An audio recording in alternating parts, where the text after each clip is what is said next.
Buenos días a todos, mi nombre es Francisco, soy alcohólico. El tema es la depresión.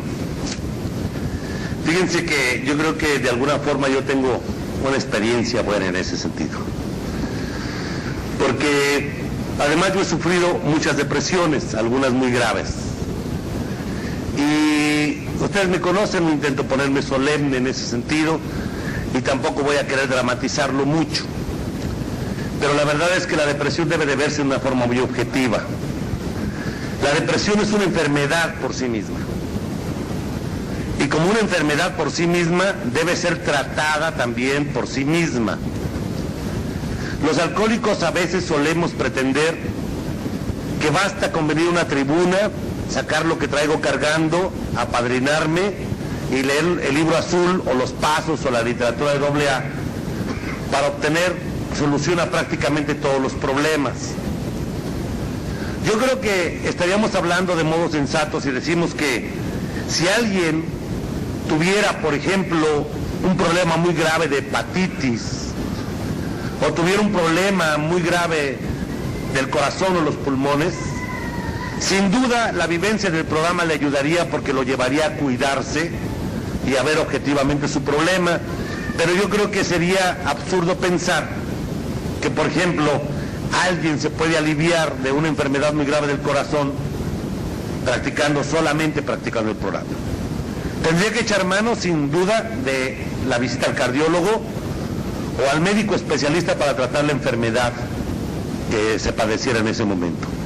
Pues bien, la depresión es una enfermedad que debe tratarse de modo profesional en muchos de los casos. Por mi propia experiencia yo sé que cuando la depresión llega a ser crisis, una de las ideas más siniestras que se meten en la cabeza de alguien que está deprimido es el suicidio. Y el no escuchar la voz de un suicida que está advirtiendo que se quiere matar, puede ser estar despreciando una señal de alarma que es verdadera. Generalmente cuando alguien llega en la depresión a decir, ya no vale la pena, creo que lo mejor sería que yo me muriera, o que comienza a regalar las cosas, o comienza a hacer cartas de despedida, o comienza de alguna manera a desprenderse de la vida, hay que tomarlo en serio. Porque esa gente sin duda está preparando realmente el camino para matarse. En el caso de un alcohólico o de un adicto a las drogas, el asunto se complica porque todas las anomalías que pueden ocurrir en el pensamiento de un alcohólico o de un adicto no permiten a veces tan fácilmente tratar esta neurosis. He conocido casos en México de AA, con muchos años, que se han pasado a veces hasta 5 y 6 años metidos en su cuarto como si fuera una covacha, abandonándose a sí mismos, porque la depresión era tan fuerte que no podían salir de ella. Los síntomas de la depresión no solamente se revelan en el sentido de que parece que nada me interesa. De hecho, hay una gran diferencia entre un resentido, por ejemplo, y alguien que tiene una depresión muy profunda. Para el que tiene una depresión muy profunda, llega el momento en que ni siquiera esto de que hemos venido hablando, las culpas, los resentimientos, la ira, lo que llamamos los defectos de carácter, han sido rebasados. Si ponemos a examinarnos, ustedes se van a dar cuenta que los defectos de carácter surgen como una forma de defensa frente a aquello que me asusta. El egoísmo, por ejemplo, es efectivamente una forma de la defensa frente al dolor que no quiero reconocer y que me atemoriza. La ira es una forma de reacción frente a aquello que me atemoriza y contra lo cual reacciono agresivamente. Sí, todos los defectos de carácter tienen mucho que ver con el ego desmesurado. La depresión es un paso más allá. Cuando ya ni siquiera importa componer algo. Para el que está en plena depresión, ya no se trata de que le vayas a hablar de sus defectos de carácter. El punto está en que se ha puesto en una tierra de nadie donde absolutamente ya nada tiene interés para él. Si alguien me dijera, ¿cómo podríamos definir la depresión? Yo le diría como una pérdida del asombro frente a la vida. Como una pérdida del interés por cualquier cosa que esté viva o que huela a la vida. De hecho, un deprimido es alguien que ha decidido abandonar tanto el medio social, sus problemas, sus posibilidades, absolutamente todo lo que constituye la vida de un ser humano. De la depresión al suicidio hay un pasito. Por otro lado, casi siempre los suicidas están pensando que no hay una mejor alternativa que matarse. Quizá podría comenzarse a platicar con un suicida, aunque yo recomiendo siempre que sea una gente que sepa lo que está haciendo, pero podría comenzar a hablarse con un suicida de tal manera que le quedara claro que el suicidio no va a resolver nada, que de hecho las cosas van a seguir igual o peor que como están en este momento. Frente a un suicida hay que aclararle perfectamente que lo que él quiere abandonar no es la vida, sino la clase de vida que está llevando, lo cual no es lo mismo. Y brindarle la posibilidad de que pueda ver que efectivamente hay una forma de vida distinta a la que él está llevando. Alguna vez, puesto frente a una gente de estas, le dije, ¿ya te quieres matar? Sí, ya me quiero matar. Por lo tanto, si ya te quieres matar, significa que la vida ya no te importa en lo absoluto. No, la vida ya no me importa. Bueno, si la vida ya no te importa en lo absoluto, por favor, abandona la vida que estás llevando. Si ya estás en el punto en que te quieres matar y la vida ya no te importa, pues entonces manda al diablo esta vida que estás llevando. Alguien podría decir, eso es muy irresponsable, porque a lo mejor tiene responsabilidades que cumplir, obligaciones que cubrir, etcétera, etcétera. Y yo les puedo decir algo, no podemos poner prácticamente ninguna carga sobre un ser humano que esté por arriba de su capacidad, de su necesidad o su derecho a la sobrevivencia. Las alternativas que pueden usarse para enfrentar la depresión pueden ser muchas, pero generalmente se trata un poco como el de sacar un corcho muy atorado en una botella, o peor, el de sacar a una persona que está profundamente sumida en un pozo del cual no encuentra la salida, ni siquiera ve la luz. Ayer yo comencé a hablarles acerca del daño terrible que hace la culpa para alguien que no puede librarse de ella. A veces hemos creído que en Alcohólicos Anónimos el arrepentimiento consiste en llorar y darse golpes de pecho diciendo qué malo soy. El arrepentimiento verdadero consiste en desprenderse del pasado. Y les platicaba yo mi experiencia ahora que me confronté, por ejemplo, con una fotografía en donde aparezco con mi exmujer y mis hijos en una época en que todo aquello era una vida feliz. Las cosas iban bien, había dinero, la relación entre nosotros parecía que estaba muy bien, los hijos estaban a nuestro alrededor, el trabajo era un trabajo importante y estaba yo en Alcohólicos Anónimos y pues ya ven, ya me conocen como megáfono público en muchas partes y todo el mundo pues pensaba, este señor debe estar muy bien.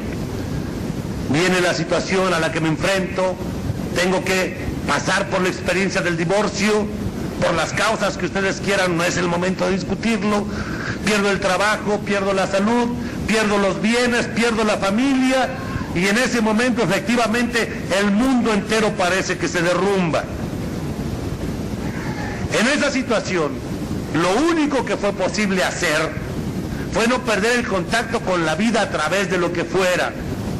A veces yo lo digo con muy buen humor y a veces hasta parece de forma trivial, pero fue en esa situación cuando yo descubrí que la fe verdadera no significaba la creencia absurda en cosas imposibles, sino que la fe verdadera significaba la exploración valerosa y consciente de mis posibilidades.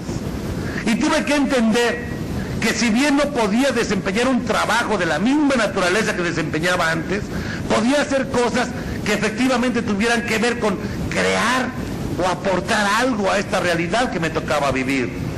Me di cuenta que podía escribir, me di cuenta que podía dibujar. A lo mejor en el código de valores de esta sociedad vale menos un pintor o un escritor bisoño que un gerente o que un director de banco. Y sin embargo la posibilidad de hacer algo por mí mismo estaba allí presente. Sobre todo tuve que darme cuenta que el hecho de haber terminado una relación matrimonial de más de 20 años no significaba que el amor se hubiera terminado en mi vida y que por lo tanto de todas maneras había una posibilidad.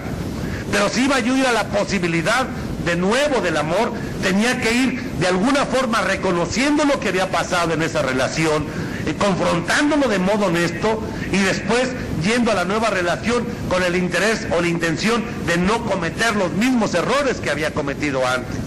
De hecho, lo único que me podía sacar de la depresión era el reconocer que lo que había estado mal no era el amor que había sentido.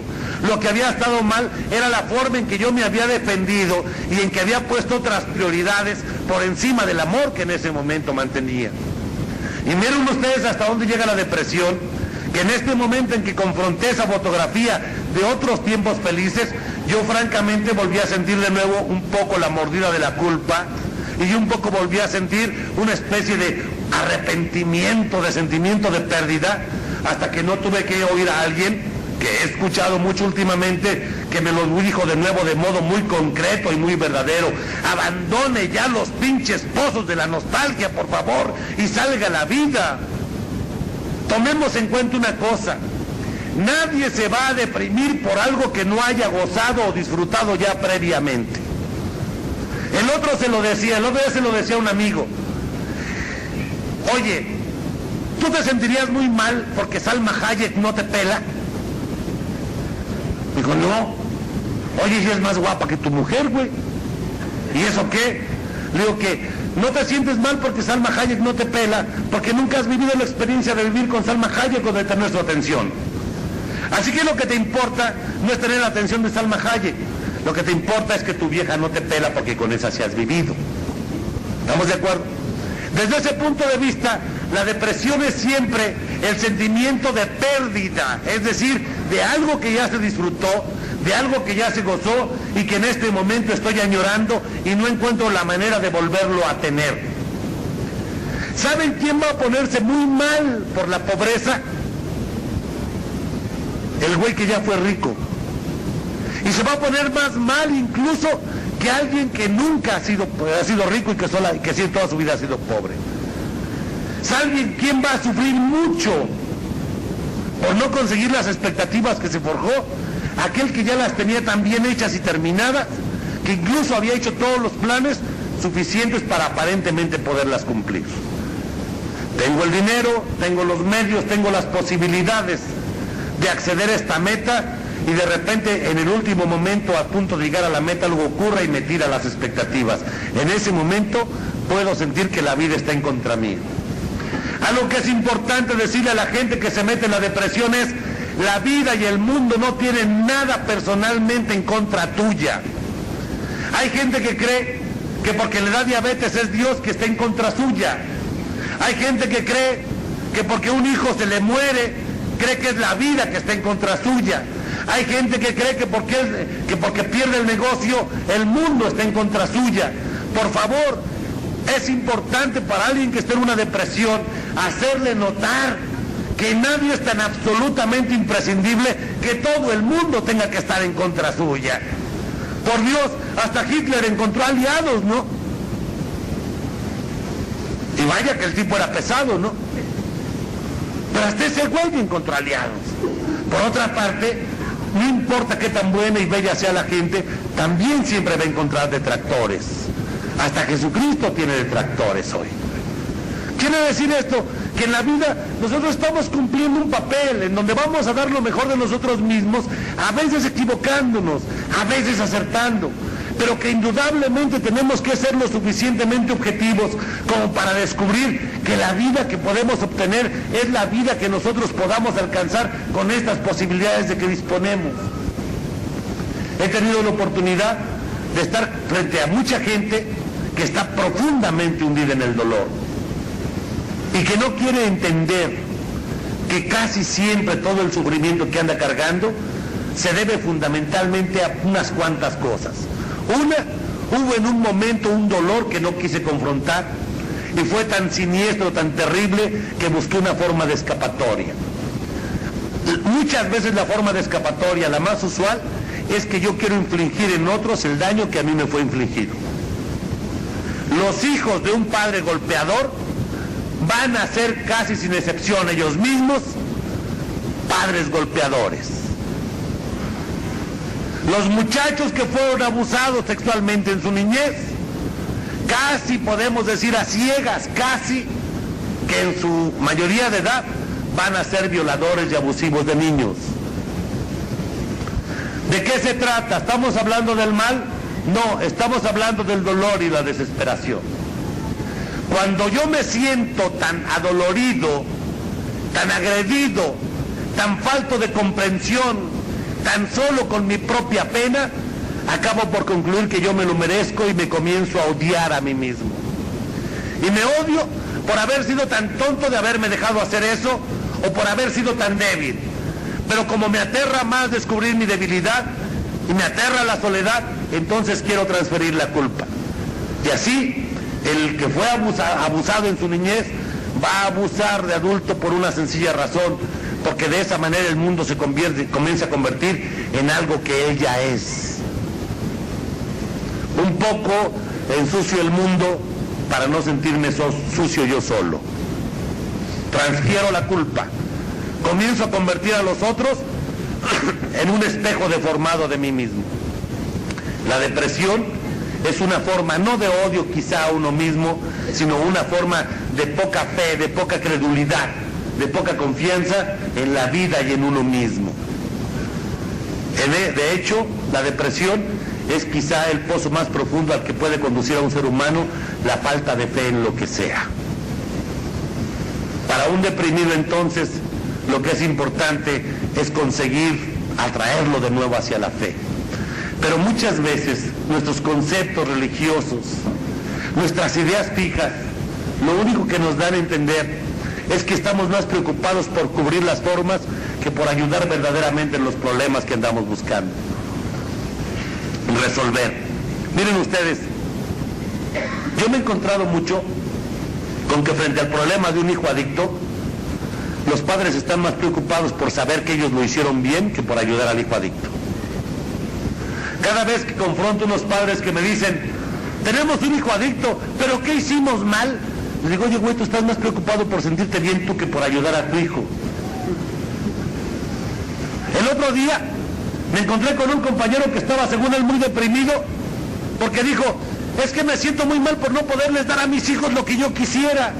Y le pregunté, ¿y ya le preguntaste a tu hijo qué es lo que él quisiera? A lo mejor tú lo quieres llevar a Disneylandia y el niño lo que quiere es un pinche yoyo. Y tú estás sufriendo desde ahorita porque no le puedes dar lo que tú quisieras, porque al dar lo que tú quisieras, tú mismo te vas a sentir muy bien. Pero lo importante es, ¿vamos a dar lo que nosotros queremos para sentirnos muy bien? ¿O vamos verdaderamente a cubrir las necesidades de aquel que tenemos enfrente?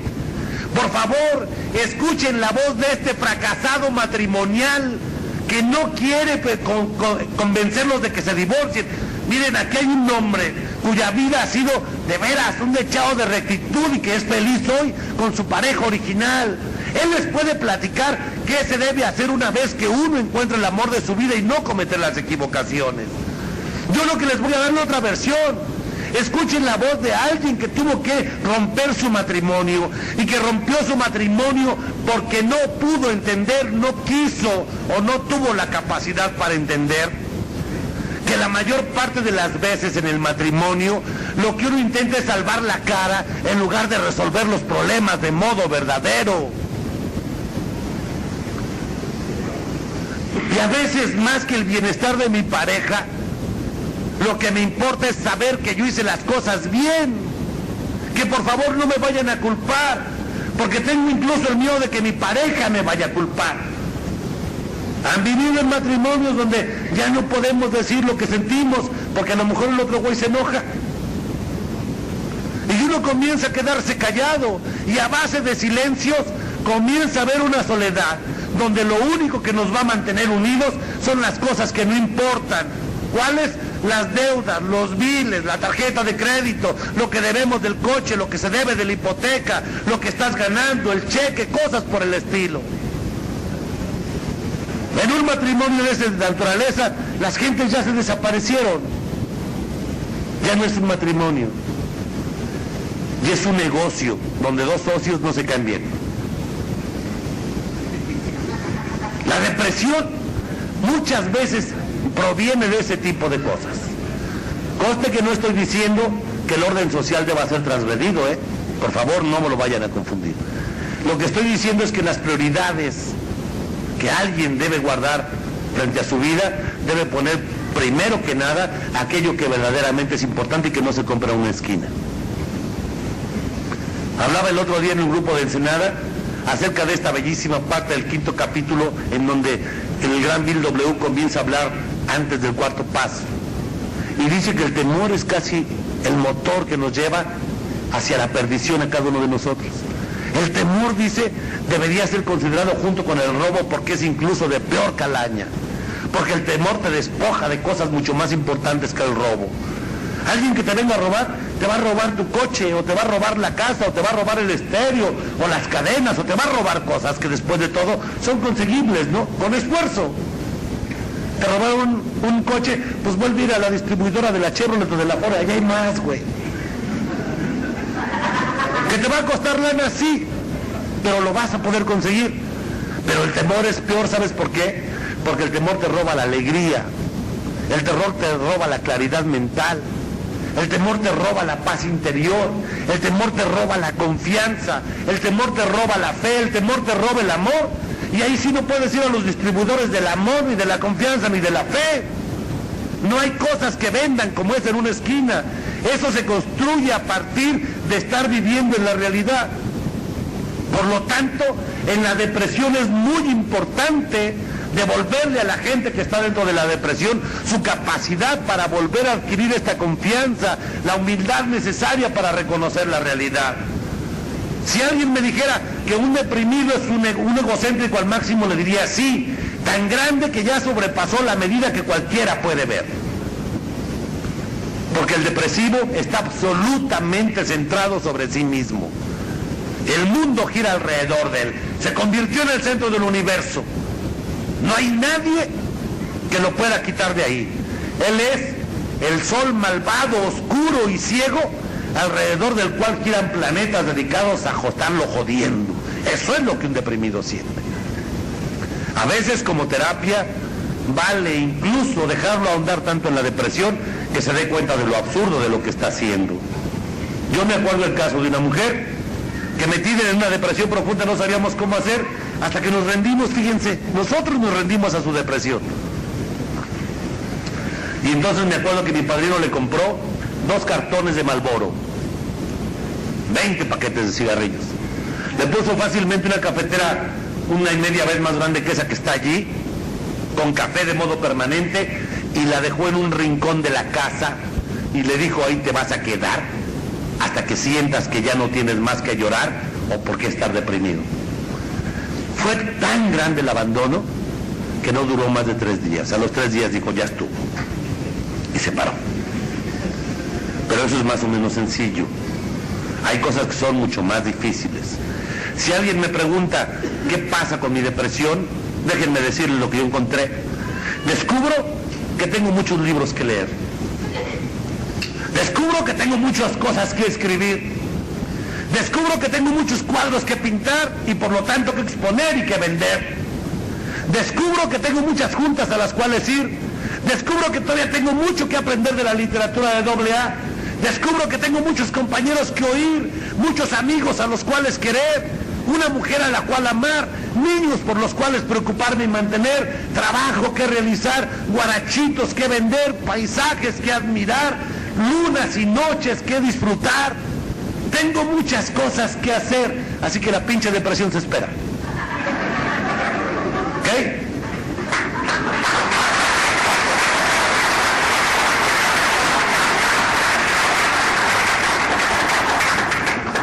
Toma su turno. Cuando le llegue su turno, si no hay una cosa más importante que hacer, entonces a lo mejor le doy chance. Y a lo mejor cuando le dé chance, le voy a dar tal chance que de veras me voy a deprimir. Pero si hay una cosa más importante que hacer, a lo mejor la vuelvo a mandar a la cola. ¿Qué es el mecanismo que yo he descubierto? Lo que he descubierto es que la depresión no me impide ser feliz. Pero para eso he tenido que descubrir que mi felicidad no depende de esta persona o de esta cosa en particular. Para eso he tenido que descubrir que mi felicidad depende fundamentalmente de mí. El otro día me decía la que hoy es mi pareja, ¿no? Ay, es que yo no quisiera en algún momento hacerte sentir infeliz. Y me lo dijo en buena onda. Y lo único que hice fue voltear a decirle: no te preocupes por eso, tú no tienes ese poder. ¿Ok?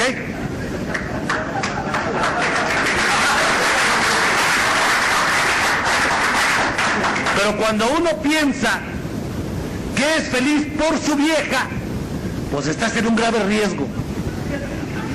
¿Okay? Cuando uno piensa que es feliz por sus bienes, estás en un grave riesgo. Cuando uno piensa que es feliz incluso por su sobriedad, estás en un grave riesgo. Porque en la medida en que pierdas a tu vieja, tus bienes o incluso tu sobriedad, vas a perder tu felicidad. Lo importante es que te des cuenta que tu felicidad depende de ti. Y que lo que sí puedes hacer es compartir esta felicidad siendo amable, cariñoso, comprensivo y accesible y abierto con los demás. Lo cual es muy distinto a querer manipular a los demás y quererles imponer a fuerza o a como dé lugar tu punto de vista sobre cómo la vida debe de vivirse. El gran Bill W. en ese librito que se llama 3 charlas a las sociedades médicas dice cuánto él era un arrogante, que porque él había tenido una experiencia de un despertar espiritual de cierta manera, estaba empecinado en que los demás la tuvieran de la misma forma, hasta que se dio cuenta que había tal diversidad de variedad de experiencias religiosas que tuvo que reconocer que él había vivido su camino y su experiencia y otros iban a vivir su experiencia y su camino de una manera distinta. El programa es igual. Cuando yo pretendo que ustedes deben vivir el programa como yo, me estoy equivocando porque ustedes no tienen las mismas circunstancias que yo. Yo voy a vivir mi propio programa bajo mi misma circunstancia. Los principios son los mismos. Los alcohólicos son distintos. Ojo con las depresiones, compás. Sobre todo, ojo cuando tengan a un lado gente que se está deprimiendo. Por favor, no lo tomen a mal. Pero casi todos los alcohólicos tenemos a un lado a gente que está deprimida. Las señoras no lo saben. Y cuando uno les pregunta cómo está, dicen, pues así, así. Y comienzan a tener una depresión muy grave, que comienza por la indiferencia, que comienza por el alejamiento de la vida, que comienza por el desentendimiento incluso de lo que se supone debería ser una de sus mayores alegrías.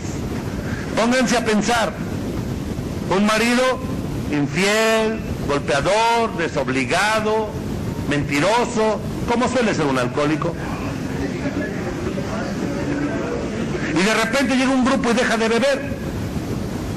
Y se supone que estas cosas pueden desaparecer paulatinamente. ¿No sería esto motivo suficiente para que las señoras echaran las campanas al vuelo?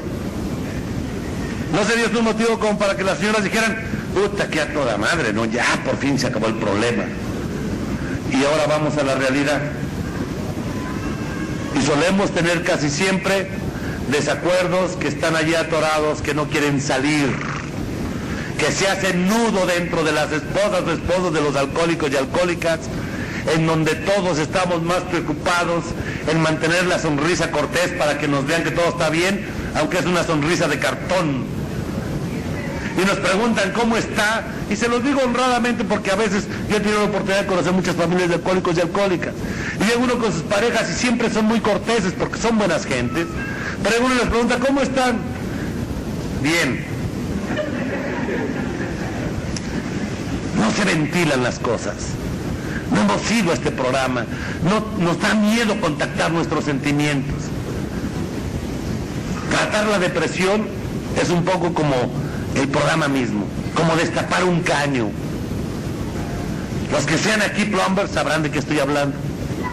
Ustedes saben que cuando un caño se tapa, lo primero que hace cuando uno remueve lo que está tapando es que eso huele muy mal. Y no solamente huele muy mal, suele ser muy sucio. Y no solamente suele ser muy sucio, sino que además da hasta asco verlo. Y sin embargo, después de que esa porquería ha sido removida, lo siguiente que corre por ahí es agua limpia.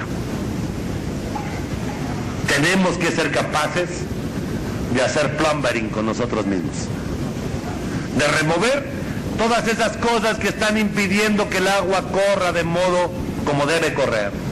Tenemos que ser capaces de contactar nuestros sentimientos, tenemos que ser capaces de reconocer nuestros miedos, no para resolverlos y para librarnos para siempre de ellos, sino para ahora tener conciencia de que esos miedos, esos resentimientos, esas culpas están allí y debemos tener cuidado con ellos, de la misma manera que reconozco que soy un alcohólico y tengo cuidado por estas 24 horas de no conducirme a mí mismo hacia el escenario o los momentos en que yo tenga que beberme un trago. Desde ese punto de vista, el programa va a funcionar bien. Por favor, quisiera yo decirles lo siguiente, ya para terminar. El programa nos ha estado llamando siempre a la honestidad, pero también a la alegría de vivir. Es decir, al reconocimiento objetivo de mis faltas, pero también a la liberación de las culpas y de los resentimientos y de todo aquello que me pese en la espalda. Compañeros, personas que nos acompañan, todos sabemos los historiales que tenemos, todos lo sabemos. Últimamente me han tocado oír historiales aterradores de veras en un momento determinado. Y sin embargo, podemos estar seguros, podemos convencernos a nosotros mismos que Dios nos quiere y nos ama. Te puedes convencer a ti mismo, me puedes creer, a mí que soy tronado, que Dios te quiere y te ama, incluso con todos tus defectos.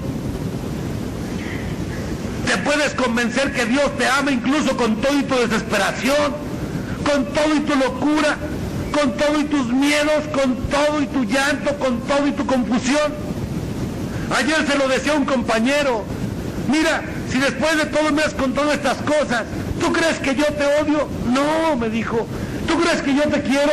Sí. ¿Tú crees que yo te condeno? No. ¿Tú crees que yo podría perdonarte? Sí, me dijo. Fíjate, si yo que soy un hijo de tal por cual, un cabrón lleno de defectos, con tantos problemas y tanta confusión, te quiero y puedo perdonarte, ¿cómo crees que te quiera y te pueda perdonar aquel que no tiene ningún defecto? Aquel que te creó. Compas, es urgente para acabar con las depresiones, abandonar ya esa vieja idea de que no valemos ni madres. Tenemos que darnos cuenta que locos, sufrientes, confundidos, golpeados, adoloridos, carajo, somos seres humanos. Lo peor de la depresión es que te evite el contacto con otros seres humanos como el ser humano que eres y te convierte en una especie de bestia intocable, en una especie de puercoespín al que nadie se le puede acercar y por eso te vuelves a quedar solo. Ya basta, por favor, de estar en ese ejercicio que no sirve para nada, del golpeteo incesante con el garrote de la ira. Y quiero decirlo porque aquí en estas áreas se acostumbra a pensar que lo más honesto es llegar a decir que no valgo nada y que soy un hijo de tal por cual. Yo lo he visto aquí en los grupos. Y digo, carajo, ¿por qué se toman tan en serio? ¿Por qué no se dan cuenta del corazón y el alma que tienen en un momento? ¿Saben cuándo nos vamos a liberar de la depresión? Cuando seamos capaces de reírnos de todo eso. Cuando seas capaz de pararte frente a tu vida y reírte de ella en sus barbas, en ese momento vas a ser libre.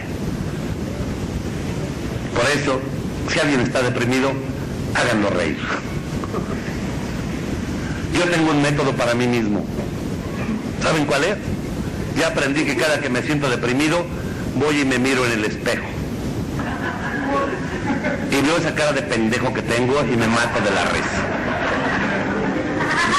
Y en ese momento me doy cuenta de lo que estoy dedicado. Digo, mejor ahí muere y ya me voy a trabajar. Sí. ¿Okay? La risa libera. La risa descansa los músculos de la cara. La risa es la forma más elemental de la meditación y la risa es una forma de acercarse a Dios cuando nace del corazón. Si se van a enojar, enójense de veras. Para que así cuando tengan que reír, se puedan reír de veras. Como dice mi gurú Joaquín Sabina, ¿quién pudiera reír como llora Chabela, no? Ojalá podamos un día reír como llora Chabela y algún día podamos llorar como reía Charles Chaplin, ¿no? Ojalá algún día podamos estar tan alegres o tan tristes o tan enojados como verdaderamente lo estemos sintiendo y no convertirnos en ese pinche amasijo, en ese cofre de horrores en que suele estar convertida siempre la depresión. Por último, déjenme decirles algo. Ayer, este bellísimo señor que está acá atrás de mí, el Huracán Ramírez, nos trajo a enseñar sus fotos de Lois. Quería compartir con nosotros una alegría inmensa que él sintió. ¿Saben de qué se trata? De aceptar esas oportunidades, pero no nomás por la cortesía, sino dándonos cuenta de cómo a este hombre rudo, acostumbrado a golpear a sus semejantes, porque esa es su profesión, lo conmovía y lo conmueve como niño el conocer una persona con la calidad espiritual de alguien como Lois. Fíjense, hay un niño en ese hombre tan rudo. Y también les quiero recomendar algo. A mi otro compañero, escúchenlo hablar de la gratitud. Y llévense esto en sus corazones. Por favor.